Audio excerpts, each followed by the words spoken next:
Our cultural roots grow from Georgia's rivers.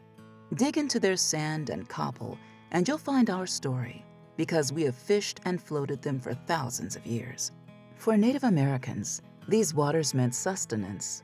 The fish weirs they built on the stream beds and mounds they stacked along their banks survive as testaments to that connection. Early Georgians followed their lead, and upon these waterways explored the state's interior and wrested the land from them. In 1800, it was not coincidence that the three largest cities in Georgia all sat on the banks of the same river: Savannah, Augusta, and long-forgotten Petersburg, now buried beneath the water of Clarkshill Lake. Intrepid boatsmen, often the enslaved, piloted flatboats down the state's first highways and then muscled them back upstream using poles pressed to the riverbed. A single day's work might produce just a few miles. Gains were often quickly lost. Macon's Phil Cook reported on part of his 3-month journey on the Oconee and Altamaha in the early 1800s. Opposite Indian Bluff, we attempted to cross over. The bottom being very deep, we could not give sufficient pressure to make the eddy.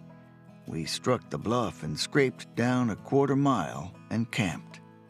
But even in these early days, Georgians found fun on the rivers.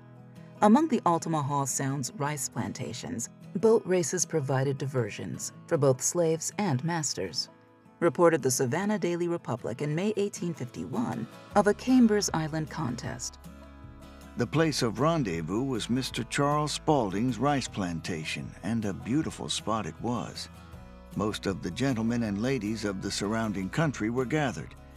Now the sable oarsmen extend their sinewy arms, and the boats glide over the quiet water.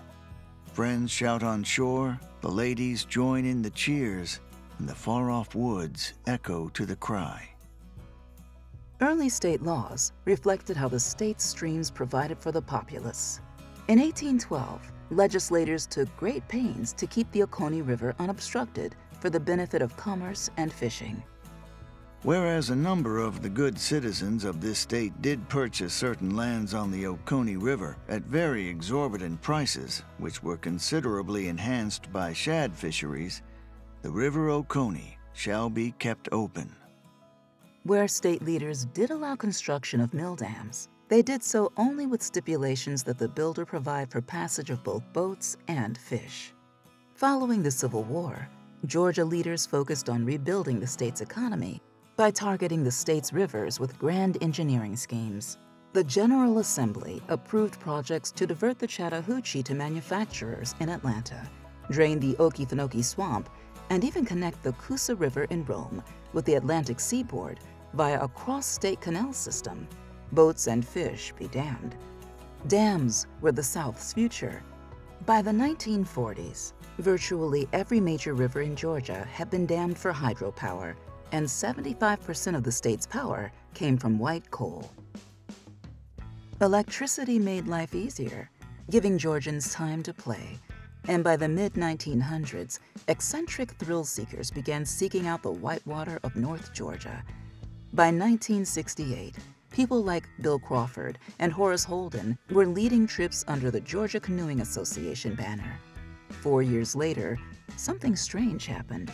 On screen, in the movie Deliverance, fictional Georgia hillbillies terrorized big city river adventurers, and inexplicably, every person in the country wanted to head for those same hills and float down wild rivers.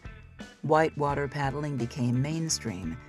By 1974, Governor Jimmy Carter and river guide Claude Terry famously recorded the first known tandem canoe descent of Bull Sluice Rapid on the Chattooga. Simultaneously, Atlanta's Ramblin' Raft Race was born. By 1978, it brought close to 500,000 people to the Chattahoochee. It was, said Atlanta Journal columnist Ron Hudspeth, a people watcher's paradise. All kinds of humanity appeared. Everything from families to lonely people who hope to not be so lonely by sundown. It spawned raft races in Dublin, Rome, Columbus, and Macon. Rivers became synonymous with fun. Today, Georgia's paddle sports community is estimated at more than 1 million people. Georgia River Network's Paddle Georgia hosts more than 300 paddlers on a week-long river adventure each summer, the largest such event in the country.